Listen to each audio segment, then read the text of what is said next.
Live. Oi.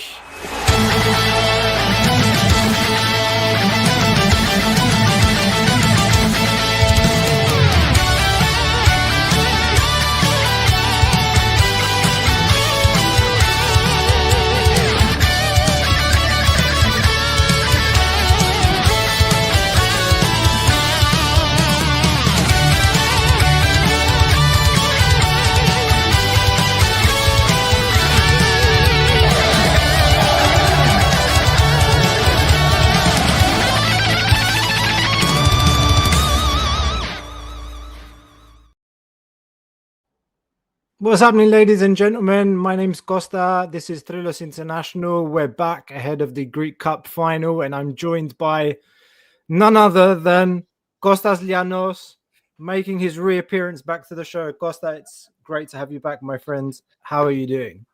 Great to be back with you, my friend. I'm very good. It's a Friday night. Lots of things that we would rather be doing, to be honest. But it's game night tomorrow. Our first Greek Cup final for quite a while. First chance to win a double for quite a while. It's been what, 3 years? 3 years, hasn't it? 3 or 4? I think it was 2020, the last one. No, we won the cup then. 2021, we lost to PAOK, didn't we? Yes, correct. We lost the cup final to PAOK with that Kremensi goal. So I'm very much looking forward to it. Obviously, everybody's expecting the big W tomorrow, but Olympiacos have been struggling with the quote-unquote small clubs this season. So I don't think it's that straightforward. But we're going to dive into all of this. Great to be back, and great to be back with you guys. Excellent. We'll dive into the game, man. I have to say, you mentioned the Kremenchik goal. I remember watching that game like it was yesterday. I'm not going to lie. Just like really poor defending from, I think, was it Semedo and Cholevas? Yeah. Cholevas, if you're watching the game. So if you're watching the show, fan of the podcast, check out his interview. Shameless plug. If you haven't checked out that interview with Jose Cholevas, Costa and I did that one. That was fantastic. But yeah, fun story about Cholevas. We were supposed to do the interview one night, a night before, and it didn't work out because there was a family emergency from Jose's side. Nothing serious though, thankfully. And I lived with my sister at that time. I live in Pagrati now. I got my own pad with my cat, Paco. If you guys want to get to know him, follow me at Llanos Journal to get to know more of him. And I was sat next to a pile of red wine bottles. And as I sat down, you don't you remember it? You don't remember it? Go on, jog my memory. We were supposed to interview Jose Cholevas. I sat. We were running a little late as well because I think I had work and I had to immediately log on, sit down, get the questions on, and just hit a home run. And the way I sat down, something happened with my leg, and I smashed an entire pile of red wine bottles. They smashed next to me. And Jose was supposed to log in about 5 minutes. So I just ran, and I told you, Costa, I told you I need to mop this up. I can't just leave it because it's going to leave a stain that will never come off, and I will never hear the end of it from my sister. So I ran off, grabbed a mop, and I have never mopped faster in my life. Not even in the army, I haven't mopped faster than that. I did it so quickly, only for Jose to tell us that he couldn't make it 5 minutes later, 10 minutes later. Now that you mentioned that story, I think, you jogged something in my memory. I remember, maybe I didn't quite understand what had happened. And you're like, gosh, I need to do this. And I was like, what happens? Like, where's he gone? A pile of red wine bottles. It was insane. It worked out, but it was just, I could have done it in 15 minutes instead of, 4 minutes or 5 minutes that I did. Oh my God. Anyway, I hope you're still on speaking terms with your sister, and there was no damage caused after that. We're doing great. We're doing great, and she was very supportive of the whole thing. Super. Look, so we've promised during this show that we would obviously cover the Greek Cup final tomorrow. That is very pertinent, current affairs, but also we have said that we will talk about the latest transfer information surrounding Charalabos, Babis Kostoulas, whatever you want to call him. So we are going to talk about that as well. Just to make it a little bit interesting, if you're following us live, get onto YouTube. If you're on Twitter, if you're on Facebook, get onto YouTube and let us know what you want us to talk about first. Do you want us to talk about the Greek Cup final first? Or do you want us to talk about the Babis Kostoulas stuff first? So if you're watching, engage right now, get in the comments, let us know. We want you guys to talk about this or that. So let us know. Right, while we wait for that, also check out Patreon in the description below if you want more from Tzolakis International. We offer more exclusive content on our Patreon. Just if you'd like to contribute to helping the channel to maintain what we're doing, grow, there are lots of different packages there. You can join our infamous WhatsApp group, very lively, Olympiacos fans from all over the world in there. You get access to Ari's deep dives and scout reports. There's going to be transfer activity, obviously, this summer. The scout report on Remy Cabella is ready as well. So as soon as his transfer is made official, that will drop on Patreon as well. For those of you that have been following the channel for some time, you know that Ari does an absolutely fantastic job with these scout reports. Incredible so that's something to look forward to. Are people getting involved in the chat? Oh, come on, I was hoping more people. Final first, what says Vasilis Rizoglu? Babis says Ben. And people love the Kostas Lianos reappearance on the show. The man, the myth, the legend has returned. Great to be back. Great to be back. Κάποιες, πάμε να κάνουμε το double και μετά Abu Dhabi. Yeah, one by one, my friend. But that's crazy. Back-to-back stuff in May, cup final tomorrow, and then final four next week. Yeah, I think at least my stress levels are going to be a bit lower this weekend with the cup final. But look, okay. Costa, what do you want to talk about first? Do you want to talk about the cup final first, or do you want to talk about the transfer stuff? Well, we have final first. First the trophy. Let's go final first. We got 2-1 right now. You caused that to yourself, guys. You're watching us. You're not joining us on the comment section. You caused that, so we're going final first. Λοιπόν, what to talk about the final? I mean, look, there's a crazy coincidence. First of all, the last time we played Offi in a cup final in 1990 was on the 17th of March. Same date we're playing them tomorrow. It was a 4-2 game with Olympiacos going 2-0 up through Tsalouchidis and Lagos Detari. Offi equalized to make it 2-2, and then we ended up winning that game 4-2. So that's a funny coincidence for those that like the historical stats. The last time we played Offi in a cup final. But what are you expecting tomorrow, Costa, from the game against Offi? Well, I mean, first of all, if I remember correctly, that was one of the two cups we won during the Petrina Chronia. No titles for 10 years, and it was 2 cups, if I remember correctly. So that was one of them. One of the cups Olympiacos won. When it comes to the game, first of all, what we know is that Offi are coming in with a strong squad, with a complete squad, with the only exception being Bressan. Bressan, I'm not sure if I'm pronouncing him correctly. He's injured. He's dealing with a sprain, so he was left behind in Crete.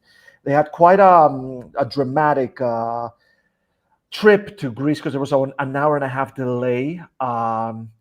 Olympiacos, on the other hand, definitely without Babis Kostoulas. We know that for a fact, but that's the bad news of the day. But then we got good news and some really good news. The good news is that Yusuf Yazidzi trained with the rest of the team. Remember him? Only one match for him, and was that match that he got injured and was ruled out for the rest of the season. Asteras, bravo, debut away, if I remember correctly. Yeah. And Andre Horta trained with the rest of the team. Horta much likelier to play than Yazidzi. And you're funny that you should ask me, because Olympiacos will definitely need Horta, because Olympiacos have really struggled with the small teams this season. We mentioned that in the intro.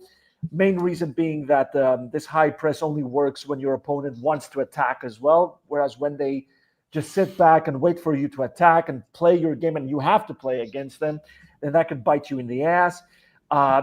I could see Offi working a lot on the counterattacks, and they did say that. I cannot remember the last time I've seen a Greek team, any team for that matter, talking about what they did in training. They confirmed that they worked on set pieces, which is one of the ways they could hit Olympiacos. This is definitely the kind of match where Olympiacos cannot afford to let themselves get frustrated, can't let themselves get stressed out, especially if they don't get the goal early, maybe even in the first half. Offi sounds like a walk in the park, but it's everything but, because we've seen Olympiacos struggle with the small teams. There is going to be a sense of fatigue, and Offi are going to be very much up for it. This could turn into an upset. I don't expect it, but anyone who's just thinking, oh, we're just going there and we're just going to have a nice little evening, well, all the best. What do you think, pal? I said it in the last show that we did with Ari midweek, that one of my concerns in general is that we've been playing in third gear the last couple of games, or since we locked in the title 3 games before the end after the AEK game at home. We've just been cruising. I feel like the team hasn't really played to its best. I'm a little bit worried about, just like, we're at the end of the season. It's been a long season, successful season, and it's not always easy to just switch it on like that. But that's what we all expect tomorrow. Is we expect to see Olympiacos playing that kind of high intensity, high pressure football that characterizes us under Mendilibar. Mm-hmm. Some players were rested in the last game. Gelson Martins didn't play in the last game. Retsos didn't play in the last game. Christopher Velda didn't play in the last game. So I'm expecting some returns, some fresh legs. But, overall, that is my slight concern going into the game, is that, finally tomorrow we're not, it's a cup final. This is the game of their lives for Offi. Like they don't get into this situation very often. So as I said, the last time they were in a cup final in a position to win a trophy was in 1990, and I was 4 years old. So that's a long time. It's for many. Some of those players, they might never be in a situation like this ever again. So yeah, we have to absolutely be locked in and ready to fight. If we go in thinking that we just need to, we're going to go out there and we're going to win anyway because we're better, that's dangerous. So, but the flip side to that, of course, is that you've got a coach there. We're all confident that he's not going to let that happen. He's not going to let the players slip into this kind of mentality. And if they do, if he sees in the first 5 minutes that we're not, we're sleeping, that he's going to start screaming and trying to wake them up at the right time. And that's something that we know about this manager, and we're the favorites, no doubt about it. But it's a cup final. It's one game. Anything can happen, and we have to bring it tomorrow and get a goal quickly as well. And let's not forget, Olympiacos have won both fixtures against Offi, but the last one at Karaiskaki, they barely did it. It required a red card from Kevin Lewis and a penalty by Rodine. If he had missed that penalty, like he did against Bude Glimt, because Rodine is no Predrag Djordjevic, guys, God knows what could have happened there. Because it was a tough victory. That I'm not too confident ahead of tomorrow. I gotta say, I am going to be going there with. I'm going to be feeling quite serious when I go there, guys. And I do expect the players as well to be fully professional. I expect Jose Luis Mendilibar to have quite the pre-match talk in the dressing room. And Olympiacos need that double, you guys. They need to get that dominance back in, because it's been 5 years since our last double. That's a long time for a team like Olympiacos, and the bar has been raised, you guys. We're European Cup winners. We're not a Greek club anymore. You can't just be happy with just winning the title against a weak AEK, Panathinaikos, and PAOK side, and an even weaker Aris side. You got to impose yourself now. This is big leagues right now. You got Olympiacos are going to be in the Champions League phase next season, guys. This is big time right now. And Costa, have you heard the conspiracy theories About about Olympiacos giving the match away so that Aris don't play in Europe because Marinakis and the Karipidis are at each other's throats? Have you heard the conspiracy theory? God, I haven't heard that one though. Like, Help me out seriously. with this, Costa. Guys, on the comment section, help me out with this. Honestly, now, from a scale of 1 to 10, how possible would it ever be for Olympiacos, especially Marinakis' Olympiacos, to ever give a game away, to ever throw a game away? Honestly, Costa, honestly, do you even give it a 1? Honestly. No, man, I don't even think it's worth like giving that more oxygen. Like, nah, mate. I just know.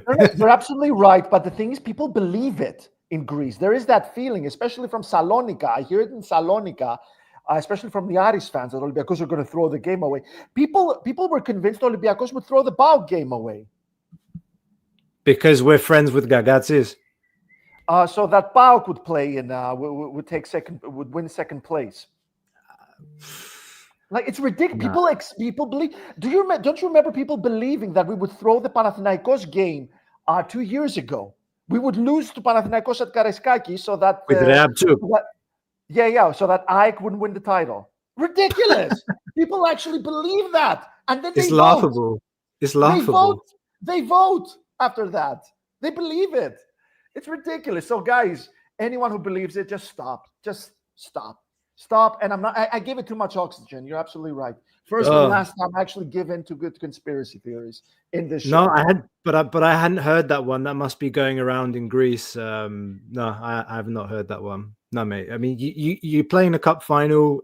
Everybody in and around this club has a winner's mentality, and I absolutely just cannot even fathom that. So, bollocks.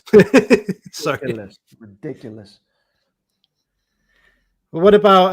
I mean, you mentioned the Olympiacos Sofi game during the 100-year celebrations, and I also remember that not being it wasn't a fun game. Like, and I mean that as an Olympiacos fan, you know, then we were still. That was the last game of the regular season, and we were 4 points clear from second, and that game we actually managed to make it +7 after getting that win. But it wasn't an easy win, and in general, I remember them being quite dangerous on the counter-attack. Yeah. With Nus on one side, was it Shengelia on the other? Fudas then coming off the bench, I think in the second half he looked pretty dangerous. But okay, they have some decent players. They work as a team.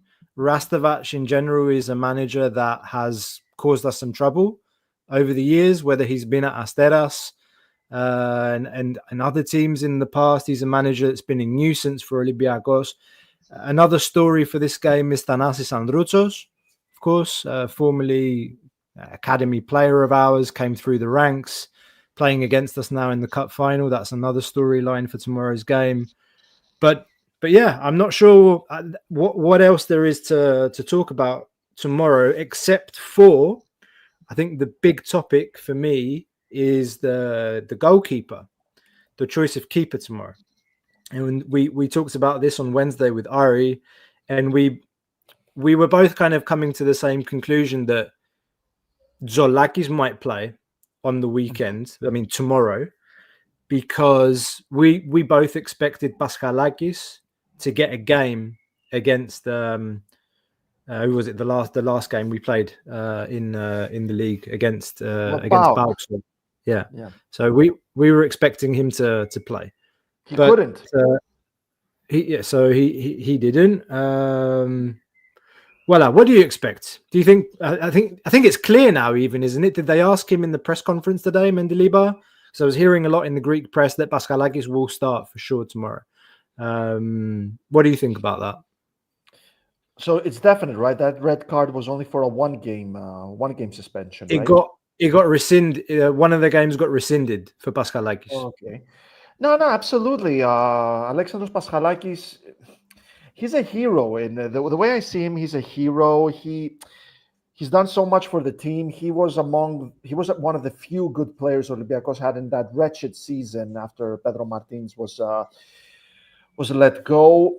He is a player that needs to be remembered as a legend. He shocked me as well when he came to Olympiacos because he was making so many errors at PAOK, so many ridiculous errors at PAOK. Whereas with Olympiacos, the only error that I can really remember of Paschalakis is that error he made against Panathinaikos where he gave the ball away, and the Panathinaikos opened the scoring in the cup. By the way, Tzolakis is one of the best goalkeepers in the world, in my opinion, and we're going to find out real soon how good he is. Um, Hopefully, he doesn't leave this summer. I'm kind of rushing, but if you throw all the names out right now, you're throwing Eze, you're throwing Babis, you're throwing Muzakitis, you're throwing you're throwing Tzolakis. Tzolakis would be the likeliest to leave, in my opinion. This Uh, summer. this summer, in my opinion, if I had to choose one of them, which one of those players is likeliest to leave, I would throw it to Tzolakis because he's been stunning and he is attracting interest. But still, I do expect Olympiacos to hold on to the Greeks because a source told me that Olympiacos are hoping that they can get 100 million at least from all three of them combined, minimum, absolute minimum, 100 mil from each one of them, euros, that is. So absolutely Paschalakis because he doesn't get a lot of games with a goal with a number one like that. You're not going to find yourself getting a lot of opportunities. Only one player can play between the sticks. Paschalakis has been almost stellar in the cup, with the exception of that one error he made against Panathinaikos, and he deserves his moment in the sun. He hasn't been in a match that led to a trophy celebration. He was in the Europa League final. He didn't play against PAOK. Give him that game. He deserves it. And he's going to go nuts if Olympiacos win the title. He's going to do something funny with the trophy like he always did with us and PAOK. No, but I do tend to agree with that in a sense that Mendilibar chose to start Paschalakis in all the cup games. He's chosen to give him that opportunity and to take it away from him at the end when he's played in all those games and contributed to getting us there would be, what's the right word here? Unfair. Just there is an element of unfair there. And look, you're right. I mean, I think the way that Ari put it on Wednesday was, I'm sorry, but on the weekend you have to start Tzolakis. He was pretty adamant. Now, at the time I did kind of tend to agree with him, but in the back of my mind there was always this itch, like it's a little bit unfair on Paschalakis. Fair doesn't mean squat if you don't win. We'll always find an excuse if we manage to botch it up tomorrow. But I agree with you. I think he's earned his moment in the sun. I think he's a very good second goalkeeper. Luxury, like Alex says. Yeah. I think he's a very good second goalkeeper to have. Doesn't cause problems in the locker room. Is generally liked in the locker room. Super outgoing guy. Fun. So yeah, he's a good guy to have. So voila, I think that's the main dilemma. I think tomorrow, or rather, not a dilemma anymore from the looks of it, but it's been a question among Olympiacos fans. And the other one for me is Kostinha, whether Kostinha starts at right back and whether we might see Rodinei as a winger. Because I think Gelson is definitely a lock tomorrow. I think he's a lock. El Kabi will 99.9% start up front. I don't think we'll see 4-4-2 Yaremchuk. I think Yaremchuk will come off the bench. I have a funny feeling Christopher Velden might play tomorrow. I think that's doubtful. I think it's going to be the 4-2-3-1. Zelson on one side, Rodinei on the other, Chiquinho behind Del Cabi, probably. What makes you think that Velde will start? I think that he had those 2 games that he played back to back. AEK and Panathinaikos it was against Panathinaikos and PAOK. AEK. He played No, it was against AEK. PAOK as well. He scored against He PAOK. didn't play. He didn't play. Did he score against PAOK? Yeah, that goal that Kotarski let through. And the conspiracy theories were all like, oh, that was an accident. That wasn't supposed to happen. Now PAOK are going to score 2 goals. Bravo, because the season ended at Panathinaikos. Okay, now I remember. So he scored against AEK and he scored against PAOK at home. And he was rested in the last game, didn't even come off the bench. So I think maybe could have been keeping him ready for the game. And I think Rodinei will start at right back. I think he'll want to go all out attack for some of the reasons that you mentioned too. You want to have players in there that can get what you're going to get from Christopher Velde is you're going to get a player that's going to look to cut inside and shoot. And Rodinei doesn't offer you that. And I think, tell me what you think, Gelson has played better for us on the right than he has on the left. He's created a lot more situations for us playing off the right-hand side, getting crosses in for El Kabi. He's finished the season with 13 assists. And yeah, a lot of what Gelson does is volume. Like there's a lot of crosses coming in and sometimes it frustrates us. But I think that it's a better fit in tomorrow's game where you want him to try and stretch the field and take defenders on one and get crosses in. So that's why I think we might see Gelson on the right and Velde on the left. Try and overload the box as well. Velde likes to get into the box. And then Chiquinho, for sure. Chiquinho behind El Kabi. Uh-huh. Then maybe there's one question mark in midfield, like the duo. I think Danny Garcia's a lock. And then it's I want to say Mouzakitis, but I won't be surprised to see Heze either. But Danny Garcia's a lock for me. Some very good takes there, especially with Gelson Martins. I couldn't agree with you more. Right wing is where he needs to be. Olympiacos. We had a bit of a disagreement in that Greek show that we did with Yoros Tzanakas and Ranios. Americanos 24. We had a bit of a disagreement. They asked us which position Olympiacos really need to reinforce. Which position is the number one that needs to be reinforced? And I was insistent: winger, left winger, left winger, left winger, left winger. You said number 6, and I find that very interesting because I agree with you in the sense that Olympiacos don't have a number 6 like Yanem Villa, which is being dearly missed because Santiago Eze is completely different. But I feel like what Eze does fits Mendilibar style of football. Whereas when it comes to attack, Olympiacos are doing nothing in terms of breaking into the box, in terms of one-on-ones. Too many crosses, especially that PAOK game at Tuba. It was just miserable because Olympiacos also had the air against them, and they continued throwing that ball when it just did them nothing because the air as well wouldn't let them do a cross. But they couldn't do anything else. Nobody could break into the box. Velde could have, in my opinion, but Jose Luis Mendilibar had completely different ideas. So yeah, I couldn't agree with you more that Gelson needs to be on the right, and it reinforces me back to Americanos that we definitely need to bring another winger for the other side. We talked about this again like a couple of shows ago. Maybe you were watching. You did, yeah, but I want to hear your number 6 thing. So it has a little bit to do with the fact that I think Santiago Heze might be the one to go this summer. I think he might be the one that we cash in on. And in general, you see that I can't tell you, for example, tomorrow's a Greek Cup final, and I can't tell you who the starting central midfield partnership is tomorrow. I can't tell you what he's going to do. And normally for me, like a central midfield partnership, you should know who that is. You should know who your 2 centre-backs are. Our 2 centre-backs right now are Retos and Pirola.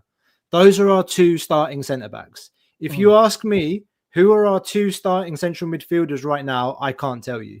I'll tell you that Danny Garcia is one. And for me, my logic is stemming from the fact that Christos Mouzakidis is one of the brightest stars in this team and a player that we need to give a platform, and we need to give him everything he needs to unleash his potential and show his talents. So that's why I'm saying that the most important transfer for me this summer isn't just a central midfielder, it's the partner for Mouzakidis. So you see what I'm saying? It's not just the central midfielder that we need. It's the guy that's going to play next to Mouzakidis and unleash him and help him to grow next season. That's why I think that's important. I think that you can find profiles on the wing, but to find that right fit for a very specific purposes is more of a challenge, and I think it's the one that we absolutely have to get right. Is Danny Garcia going to be that guy for us in the Champions League next season? I don't think so, man. Like I think he's a really good player to have like in the squad. He's reliable. He gives it everything in all the games, and I like him. I like him, man. I just think that to grow, like next year, we can't stay flat. We took last season's success and we built from it, and I want to see us continue to build. And I think that the step up from the Conference League to the Europa League, it is a step up in terms of level and the quality of teams that you play. But the step up now from the Europa League to the Champions League is something completely different. And it's much, much wider than the step that we made from last season to this season. So you need to have a strong central midfield partnership playing in the Champions League. You've got the killer striker. You've got a good defensive partnership. You need to fix the spine, like the middle of the park. So that's my long-winded response to your question. No, it's a great response, and I hear you, pal. In general, and you're going to hear this a lot from me, Olympiacos need to build a Champions League team because they are not a Champions League team, Olympiacos. And it's funny because we're going to get to see Thiago Nunes tomorrow, who has been linked with Olympiacos. And Thiago Nunes is not a Champions League signing. He simply isn't, especially when we're talking about needing a winger. Thiago Nunes is not a Champions League signing. No. And I'm going to throw this out, Costa. I was saving it for much later, but I'm going to throw this out. What I mean by Champions League signing, Olympiacos need to go above and beyond this summer transfer. They need to make a statement signing. They need to bring players that can help you stand head to head against the Man Cities, against the Bayern Munichs, against the Juventus. You can't just. There's going to be no Braga. There's going to be no Maccabi Tel Aviv. There's going to be no goddamn Batskatopola. It's going to be. We're going to have some serious clubs. Nothing like the last time we played in the Champions League. So after our trip to London, we learned a lot. So here's my 2 cents based on what we learned in London. There's a player, a really good player, that was signed by a very big club last summer for about 15 million euros total. About 15 million, give or take. It didn't work out for him. Quite a massive flop, pretty much. You had Kostas Karapapas almost a year ago saying that we don't go for 15 million or we don't go more than 15 million.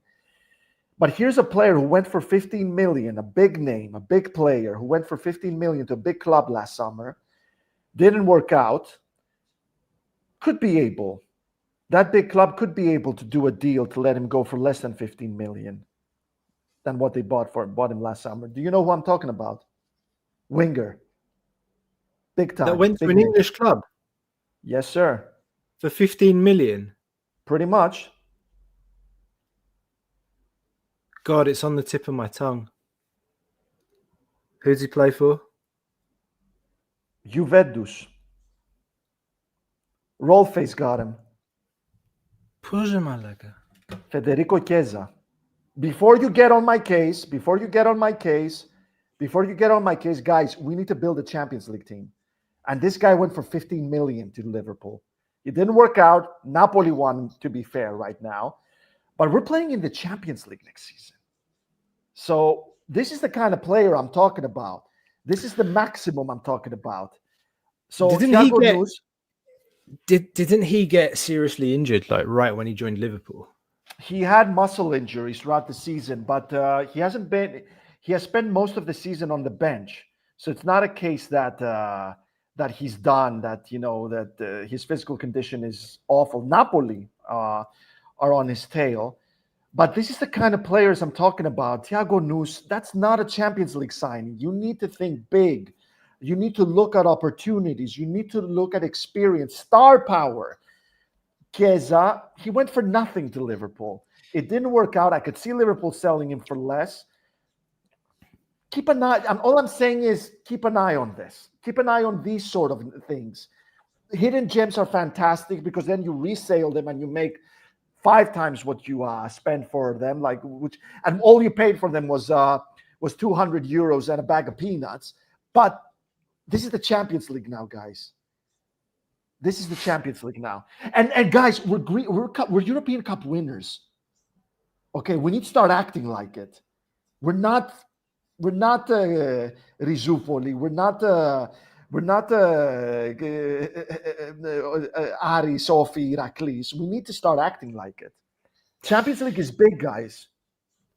And we need to look at finishing in the top 24. We need to have that as a goal. We can't just say we're there to have a good time and get back the money. Top 24, you need to earn it to take it. And we have to think to ourselves, we need to finish in top 24. That has to be the minimum, Costa. Finishing in a position that gets us through to the next round at the least is what we need to be aiming for. Rollface seems to think that Juventus is trash and that we're beating them easy. No, especially not easy. Easy, no way. No chance of beating them. Chill out, Rollface, my friend. No, but that's what I'm talking about. When I'm hearing Thiago Nunes and Jefte Bentancur being in the summer preseason team. Okay, if you want to take Nunes so that Panathinaikos, AEK and PAOK don't get him, okay, I get that, but that's not a Champions League signing. These are old tactics from the past. I don't think it's a thing, man. I think I also saw that Nunes' name was mentioned somewhere, but I honestly can't believe that's real. Unless they're getting him for the B team, like seriously, let's pour some cold water over that one. A few of the comments, Alexander was asking about the anniversary jersey. Okay. So apparently there were more being sold today on Shopflix. I know this is a little bit frustrating for people that live outside of Greece because basically they had originally announced that there would be a Red Store led sale.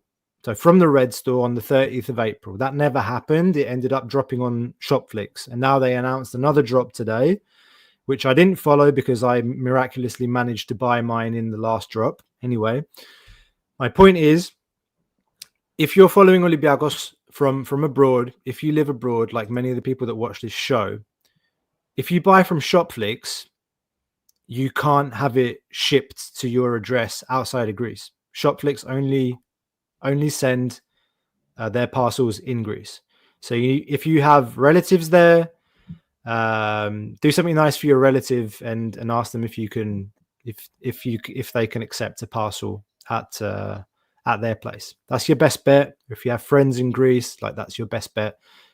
Make sure when you open the Shopflix, first of all, get the Shopflix mobile app. It works much faster when you go into order. Make sure you filled out all your info, the name and address of the person that's going to be receiving the parcel, so that when you go into the app, you're logged in and you're ready to go click, click, boom, to buy your shirt. Okay. So that's the best piece of advice that I can give to people that are still on the hunt for the centenary jersey, the limited centenary jersey. Okay. All right. So we kind of segued into transfers already. And I even saw that there was someone from Brighton, a Brighton fan in here, wanting to get a general feeling about Kostoulas. Before we talk about Kostoulas, ladies and gents, don't forget to like and subscribe, show your appreciation for the channel. Like doesn't cost you anything, means everything for us. And subscribe, hit the bell to make sure that you get notified whenever we go live, whenever new videos come out. There's going to be lots of content coming over during the summer as well. Heated transfer rumors. We'll be following pre-season. We might even make it out to Holland to follow Olympiacos' pre-season here. So again, guys, if you haven't done so already, subscribe, hit the bell, get notified whenever Tzolakis International goes live or has new updates. And last but not least, check out the Patreon as well for additional exclusives, WhatsApp group, your opportunity to join live streams, take the hot seat, and much more. Description in below for more information on Patreon. Right. Babis Kostoulas. So, do you want to, Costa, you work for UK media. You're following this daily, I assume. What do you have to say on this whole situation with Babis Kostoulas? And you're saying that you think this is going to be the one big sale for us. Oh no, you mentioned Tzolakis. I'm sorry. Tzolakis. In general, Olympiacos are in a situation that I can never remember them being. They have a tremendous pool of young talents that could leave for insane money and go and become big stars. I cannot remember the last time we had this. Olympiacos are sitting on a pile of treasure. Vangelis Marinakis knows that. So I'm very curious to see what you know about the situation. David Ornstein echoed a colleague of his at the Athletic report saying that it's going to be 30 million pounds that Babis goes for, that Brighton are offering. Excuse me, misspoke there. Brighton are offering 30 million pounds, which is peanuts for this sort of player. I could never see Olympiacos in any universe accepting such a low offer, and Ornstein did clarify Olympiacos are expected to reject it. What do we know about Babis in terms of interest from abroad? We know for a fact that Man United and Arsenal are interested. So are Aston Villa, Borussia Dortmund, AC Milan, Juventus, Tottenham, Chelsea, Bayern Munich. Bayern Munich, yeah. And I got to say, Brighton, in the beginning, I didn't know about Brighton, but they are obviously in him as well. Real Madrid, there was also reports about Real Madrid that I could never confirm, but they did mention them. So there's a lot of interest that's only gonna get even bigger.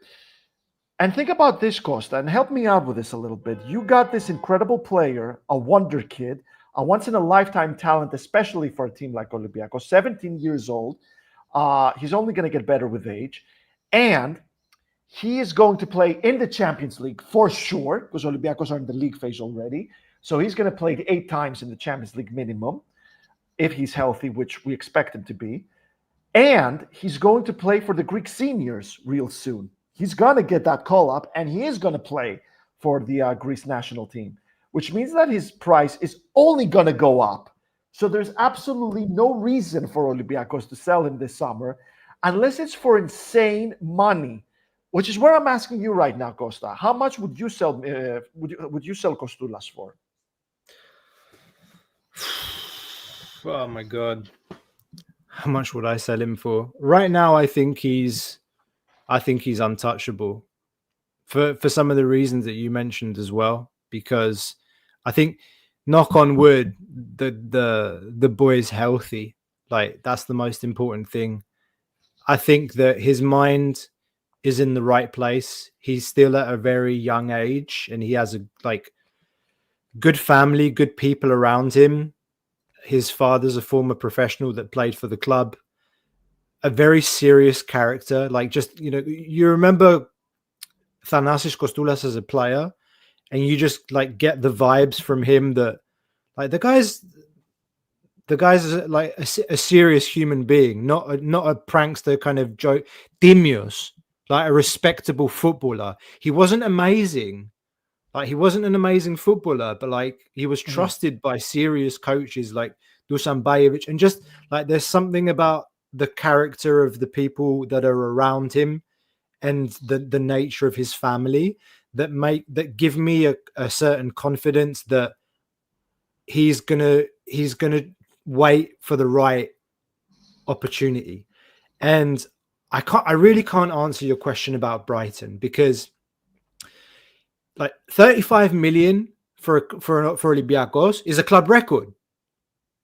35 million euros is a club record fee. It would be. Plus, David Ornstein confirmed that they're offering Sima on top of the 35 million. Earlier today, we were hearing the opposite, that Sima was included in the package, but Ornstein saying that it's on top. Now, I've talked to a lot of people today that say you take it. What happens if he gets injured? Sorry, from Greece or the UK? Those people. Friends of ours. Okay. Just like with other Olympiacos fans, they're like, "Oh, you've got to take the offer." It's like, well, hang on a minute, guys. Olympiacos are not going to sell without keeping a percentage. They'd be stupid not to. So if it's 35 million plus a 15-20% percentage on a sell-on, that's where we need to be talking. And that's where Brighton doesn't agree, apparently, because we want to put a sell-on clause. Brighton doesn't. So Olympiacos, for me, is right to want to keep a piece of the pie, because he's going to go for more afterwards. You're always selling for cheap when you're coming from the Greek market. Babis Kostoulas' transfer value, I haven't looked on Transfermarkt actually. If somebody can have a look, his value is what, 15-20 million. As soon as he goes to Brighton, his value is going to pump up to 40, and we've sold him for 35. You see what I mean? So that's one part of the equation. The other part of the equation is Brighton the right fit for Babis Kostoulas? They just went and signed Stefanos Tsimas for £20 million and left him at Nuremberg on loan. So whereas a couple of years ago, Brighton were a team that were, they have their tentacles out everywhere looking for young talent. And they used to be very targeted about it. Right now, I see Brighton just kind of throwing money left, right, and centre at lots of different prospects. So what's the plan? Is there a plan for Babis at Brighton? I don't see it. I don't really see what the plan is for the player. And the most important thing that family needs to do right now is, if they're thinking about the next step for their son, they and the player, they need to think about going to a club where he's going to have a role, like he did this season. At the minimum, he has to be playing. He can't go to the Premier League like Christos Tzolakis did. I'm not comparing the two. Christos Tzolakis went to England far too early. Erling Haaland played for Dortmund before he went to the Premier League and smashed it in the Bundesliga.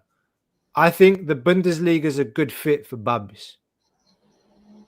I think that's a good fit for Babis. Out of all those clubs that you mentioned, Dortmund's probably the one for me that I think makes sense for him the most. Dortmund don't have money though. As for a long project though at Dortmund, if the thing if it's about playing, if it's about opportunities on the pitch, then he's gonna. It has to be a long-term project because I see Julian Brandt, I see Gio Reyna, I see Jamie Gittens, I see Karim Adeyemi. There's Girassi. It's quite a lot Yeah, of players ahead of him in the pecking they order. might sell Adeyemi this summer, but Yeah, besides the point, like I don't see it. The Brighton fit. I don't yeah. see it. No, I agree with you totally. Plus, I mentioned it, and I feel like a lot of people at Olympiacos agree with me. Olympiacos need to build a Champions League team. If they start selling the best players for good money, then that's the end of that dream, pretty much, isn't it? And guys, we need to finish in the top 24, and it's not going to be easy. It really isn't going to be easy. It's been a while since we played with the Giants, with the elite. It's been long. It's been 2 years, 3 years. The last time, Man City was the last time we played against a Giant, and we didn't fare very well against them. This is Costa, serious. Costa, with your contacts in the UK, like they must be asking you about the player. But I want to ask you, like, for people that are watching us here, how would you describe Babis Kostoulas in 3 words? 3 words. Yeah.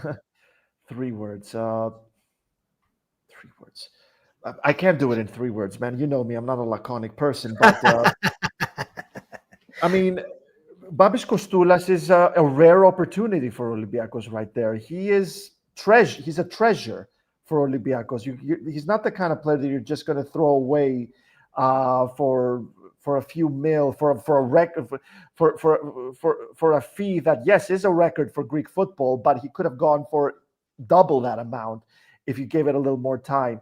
And his price will only go higher now that he's going to play in the Champions League. He's going to play for Greece. He's going to shine on both occasions. And also, did you watch the documentary, the mega documentary about Olympiacos 100 years? Of course I did. You watched it.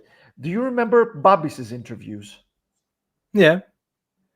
What do you think of his personality? He's so young, man. He's so raw. Like, Exactly.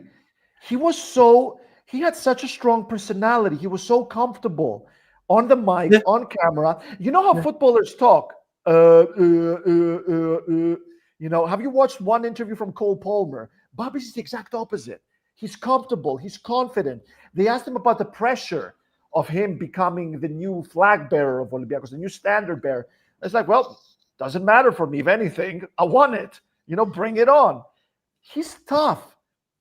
And he didn't get it from his dad. Watch an interview from Babis Kostoulas, one of his recent ones. He doesn't get it from him. He is confident. He has a strong personality. He wants to do something in football. 3 words. I'm giving you 4. 1 for the future. Not for Olympiacos, for everyone. Watch this space. There you go. 3 words. Watch this space. There you go. 3 words. Now you go 3 words. I've got mine. I was ahead. thinking about it a little bit. Dynamic, instinctive, killer. You meant it like this. You know what you did. Yeah, but I love it. I absolutely love it. There was the game against Karabag at home. And it's Karabag, okay? But they had this central midfielder, Rumours, this guy that was playing in midfield, this huge body they had. And I just remember a couple of like shoulder to shoulder kind of plays that they had, some tussles that they had. And this is a 17-year-old young man against a 28-year-old seasoned veteran who looks like an absolute tank. And the guy was just falling over, like bumping into Babis. And it was just absolutely insane to watch that. It's like, oh my God, there are literally players bouncing off him. He's so strong. And he's 17. He again, guys, people that don't know him, his height is 1 meter tall, 86 centimeters at age 17. He hasn't stopped growing. He's probably only started really hitting the gym the last year or two. But can you imagine like the extent at which like his body's going to change too? Yeah, he needs to be careful it doesn't affect his acceleration. He's quite fast. You know, it's a hell of a specimen as an athlete, and as a footballer, he's just an absolute killer, mate. Like I was talking with my dad about it like earlier, like very early on in the season, and I was kind of bigging up Tzolakis a lot. Okay, I have midfield bias. I played in midfield all my amateur career, so I always look at midfielders more. But I told him this season you need to watch out for Tzolakis and Kostoulas, and my dad was like, "Ela more, these kids will never play for Olympiacos." Da, da, da, da. And it's like, did you see? Like, remember what Kostoulas did against Aris? That game was a turnaround for the team this season. If we'd have lost that game, yeah, he's scored a goal in injury time just after they've equalised in the 90th minute with a diving header, and scored the second in a 2-1 victory. He's come on against Lyon, the first game of the Europa League, as a sub. 20 minutes to go. He's almost scored with a bicycle kick from inside the box after a set piece. And you're just like, from the get-go this season, it's like, this boy has something special. And I think we're still scratching the surface with him. Exactly. That's something to take there. Our friend from Brighton needs to keep that in mind. We're still scratching the surface with him. He's already done great things. He's already shown so much potential. We're still scratching the surface. He's going to play in the Champions League. He's going to play for Greece. I said it last summer that I had a feeling Babis is going to do something special. And I'm going to say this now. I fucking remember that. We were together with Labros. If I remember correctly, it was you, me, and Labros. You were with Labro and Marshall, I think. I was on holiday and I was in the car and I think I had the video playing. And I remember you saying, I think something's going to happen with Babis this year. I was like, okay. And now I'm saying that to you. I have a feeling we're going to see a monster season from Tzolakis and Babis right now. Next season. This coming season, we're going to see something monstrous from those two. Huge. Lakis Gavalas, in true Lakis Gavalas fashion, thinks we're exaggerating. Yasure Laki. He's trying to bring us back down to earth. The guy has had a single season with 7 goals, all in Greece, and 2 assists. Yeah, but he's 17, man. Find me another 17-year-old that's done that for Olympiacos. One, and for anyone. For anyone. Who does that? Who does that? He wasn't impactful in the Europa League for us. Yeah, he didn't score goals, but he was impactful. He's 17, guys. It's true. Like the way he's been bigged up, like you think it's a ready player. It's like, yes, he is ready, but we haven't seen the full potential yet. And the full potential's scary. Who's Kostoulas' agent? OIS agent. He's with them, isn't he? Yeah. But when it comes to what your dad told you, I completely feel him, because there's a man who has been with Olympiacos for decades, and he saw Petrina Chronia, he saw Thira Efta, he's seen a lot of things, and he's seen so many young talent that went nowhere. Kostas Mendrinos, Manthatis, Androutsos. Surely I'm missing a Boursaitidis, Niklitsiotis, Georgiopoulos, Benetatos, Katsikoyannis, bravo, Soilevis, remember that guy? Tzolakis Roumelis. Do you remember what Kokali said after Tzole left? Do you remember? Tzolakis Roumelis. He said Soilevis. We got Soilevis. We're fine. We don't need someone to fill in for Tzole. But for real, he's right to feel this way though, because he's never seen what we're seeing right now. We haven't seen what we're seeing right now, and we got more coming in. We got Papacanelos, who still hasn't got his chance. Sila, Precates. There's so many. There's so much talent in there, man. And I'm very excited to see this. You're excited to see this. Everyone watching this show is excited to see this. This is a very fun time at Olympiacos. But we can't just throw all of our eggs in one basket. We can't just put it on the academy. We got a big season coming up. And like I said, think big. Think big.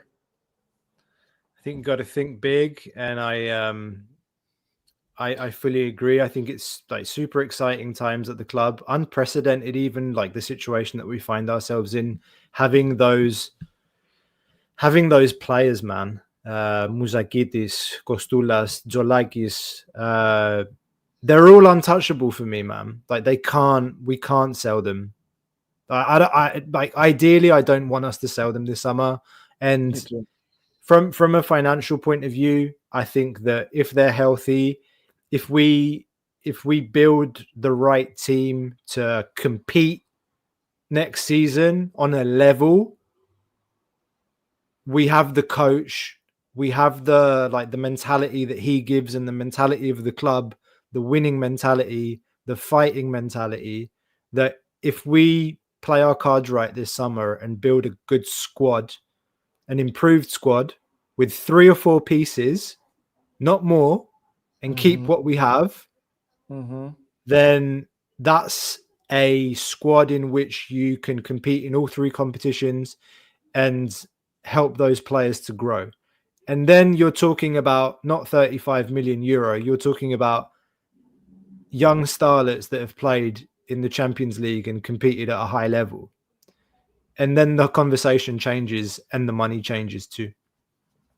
So it's not like, it's easy to sit here and say it's a no-brainer, because if somebody turns up tomorrow and says, I'm going to give you 65 million plus a 20% sell on, it's like, oh, but again, I think for Kostoulas, and what I've heard from some people close to him, is that the decision will be taken with extreme care to make sure that he goes somewhere that's going to help him to continue to grow, and somewhere where he's going to play. And the last thing I'll say on this is that the players themselves have said they're happy where they are. They want to be at the club. And that's perhaps one of the most important things that we should say stated at the beginning, but we leave for the end. Because if they're happy where they are, they're playing for their boyhood clubs, they've come through the academy, of course they want to play in the Champions League next season for Olympiacos. And that's it's a motivator for them, and it's a reason for them to wait for something better. Absolutely, damn right. Absolutely, damn right. There's a lot of opportunity yet for them to take at Olympiacos. I do expect something big this season. Obviously, if they're healthy, and I expect them to be healthy. It is an exciting time, but again, we need something. We need to add to that, and we need to think big. And I'm going to say this again, guys. Chiesa situation. Think about a Chiesa opportunity right there. But do you disagree though? Like, we need to go. We need star power. We can't just go. No. For me, gems are great, but no, no. But the thing is, like, you can strike out. Like, you don't. You can have great people in your scouting team, like Christos Akas, Aris. Ari, if you're not busy, just join the live stream, man. Yeah, man, like, just come on.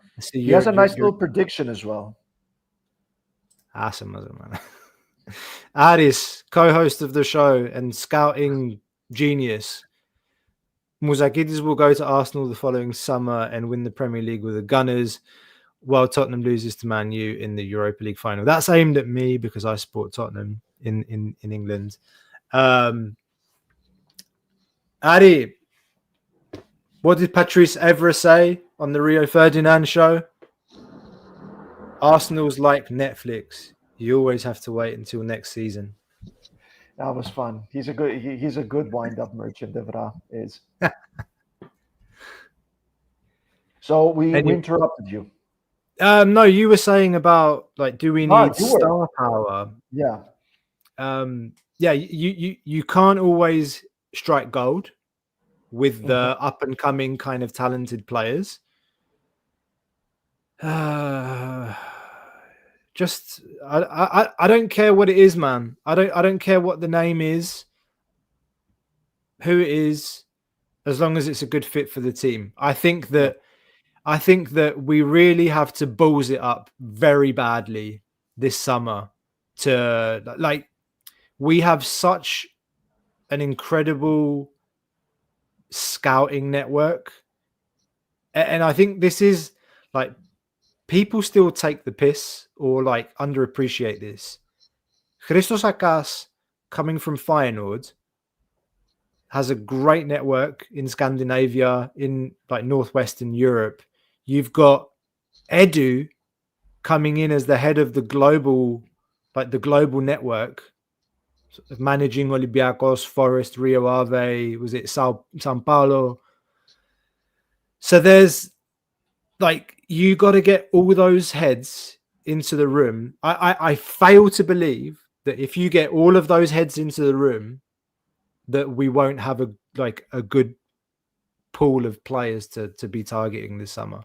I still think that my biggest worry is that we leave things to late, like we did this season, at the beginning of this season, and ended up with like Sergio Oliveira's. Maybe the Pedent situation didn't help last season because we were waiting for him, we were waiting constantly, and then it got to the end, and then he went to Saudi, and we ended up with Willian, and Willian didn't work out.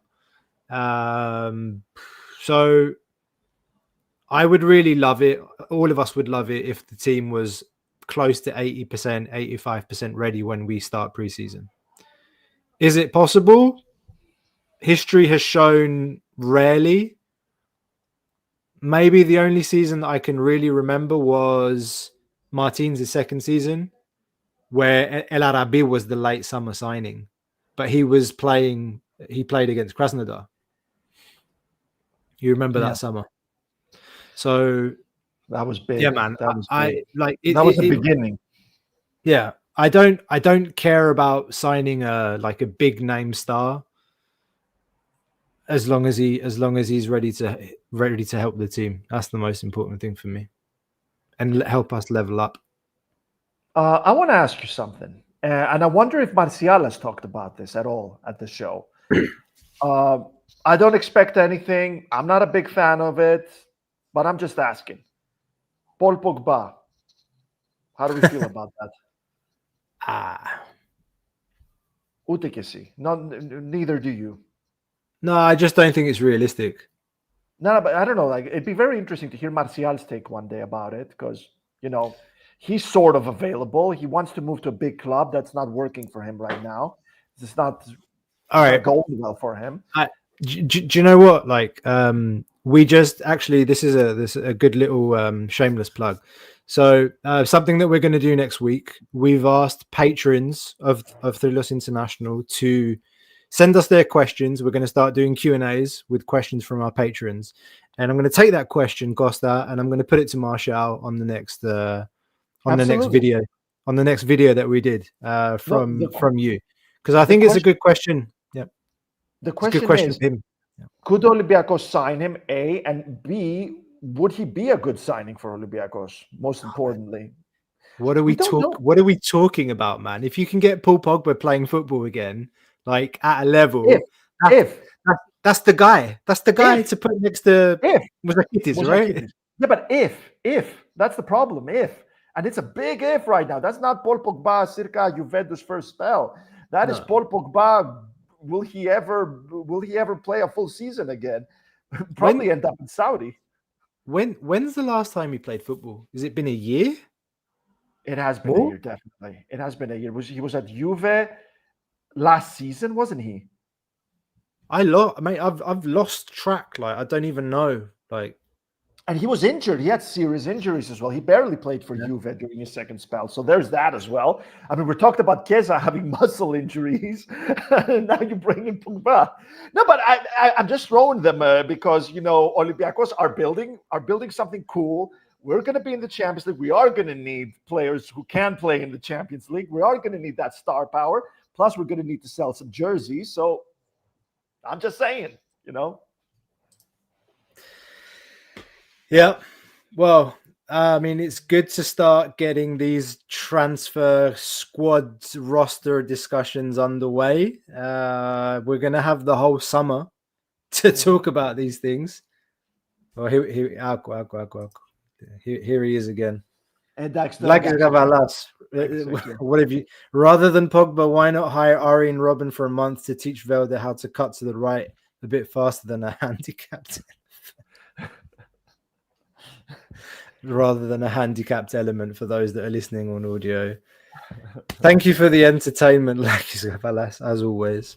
No, we're having a good time. We're having a good time, and it's good to have a bit of fun as well. Is Di Maria an option? Well, no, I guess. Well, Cabella is coming, so I think that position is taken. Remy Cabella is coming, so it's a done deal. I like that signing. Signing. Yeah, I do. I think. I'm not. We don't need extravagance. We need the right pieces, and I think that we've put out numerous things on our socials about Remy Cabella. Martial did a separate video on him. Go and check that out, and have a look at our posts on socials. Actually, like some of this guy's statistics are crazy. I think one was it Joshua Kimmich ran the most kilometers this season in the Champions League, and Remy Cabella's stats are not far behind him. Mm-hmm. Like, it's a crazy stat. So, like, people that are thinking this is a 35-year-old grandpa coming in for retirement, you're wrong. Right. You can clip this and clip me afterwards if I get it wrong, but I'm not getting it wrong.